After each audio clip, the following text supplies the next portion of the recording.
প্রতি বছর ২১ সেপ্টেম্বর বিশ্বের বিভিন্ন দেশে বিশ্ব আলঝেইমার্স দিবস পালন করা হয়। এবারের প্রতিপাদ্য ডিমেনশিয়া নিয়ে কাজ করার এখনই সময়। আলঝেইমার্সের উপর কাজ করার এখনই সময়। ডিমেনশিয়া একটি নিউরোপ্রগতিশীল অবস্থা যা আলঝেইমার্স সহ অন্যান্য রোগ দ্বারা সৃষ্ট। আলঝেইমার্স হল ডিমেনশিয়ার সর্বাধিক সাধারণ রোগ এবং এটি প্রায় ৬০ থেকে ৭০% ডিমেনশিয়া ক্ষেত্রে অবদান রাখতে পারে। ১৯০৬ সালে অ্যালোইস আলঝেইমার নামে এক জার্মান চিকিৎসক প্রথম এ ধরনের অসুস্থতার প্রকৃতি নির্ণয় করেছিলেন। ডিমেনশিয়ার লক্ষণের মধ্যে রয়েছে মস্তিষ্কের স্বাস্থ্যের অবনতি, জ্ঞানীয় ক্রিয়াকলাপের অবনতি, স্মৃতিশক্তির সমস্যা, যোগাযোগ হ্রাস এবং সময়, স্থান ও ব্যক্তিতে বিভ্রান্ত বোধ করা।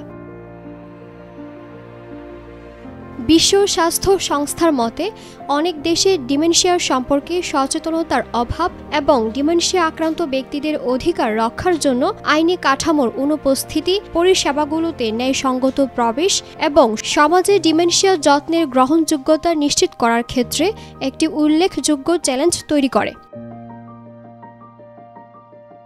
আলঝেইমার্স ডিজিজ ইন্টারন্যাশনালের ২০১৮ সালের বার্ষিক প্রতিবেদন অনুযায়ী ২০৫০ সাল নাগাদ এর সংখ্যা বেড়ে দাঁড়াবে ১৫,২০,০০,০০০, যা প্রায় রাশিয়া বা বাংলাদেশের জনসংখ্যার সমান। আলঝেইমার্স সোসাইটি অব বাংলাদেশের তথ্য অনুযায়ী ২০১৮ সালে দেশে প্রায় ৪,৬০,০০০ মানুষ ডিমেনশিয়া রোগে আক্রান্ত ছিলেন, যা ২০৩০ সাল নাগাদ ৮,৩৪,০০০ এবং ২০৫০ সালের মধ্যে ২১,৯১,০০০ উন্নীত হবে।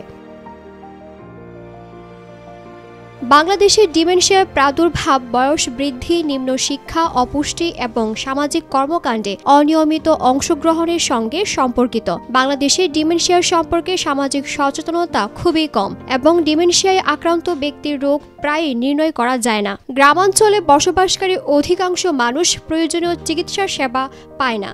অধিকন্তু বাংলাদেশে ডিমেনশিয়াকে বার্ধক্যজনিত স্বাভাবিক ফল হিসাবে বিবেচনা করা হয়। গণপ্রজাতন্ত্রী বাংলাদেশের সংবিধানে অন্যান্য নাগরিকদের পাশাপাশি প্রবীণদের অধিকার ও সুযোগ সুবিধার উপর গুরুত্বারোপ করা হয়েছে। বাংলাদেশ সরকার বৈশ্বিক অগ্রাধিকার হিসাবে টেকসই উন্নয়ন লক্ষ্যমাত্রা বাস্তবায়নে প্রতিশ্রুতিবদ্ধ।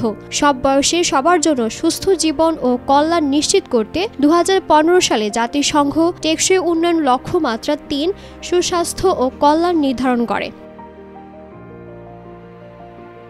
ডিমেনশিয়ার আসন্ন চ্যালেঞ্জ মোকাবেলা, ডিমেনশিয়া আক্রান্ত ব্যক্তি, তাদের পরিবার, ক্রমবর্ধমান বয়স্ক জনগোষ্ঠীর জন্য ব্যাপক ও বৈচিত্র্যময় পরিষেবা প্রদানে জাতীয় ডিমেনশিয়া কেয়ার এবং কর্মশক্তি উন্নয়ন নীতি প্রণয়নের এখনই উপযুক্ত সময়। দিলুর বাতুন্নি, ভোরের পাতা।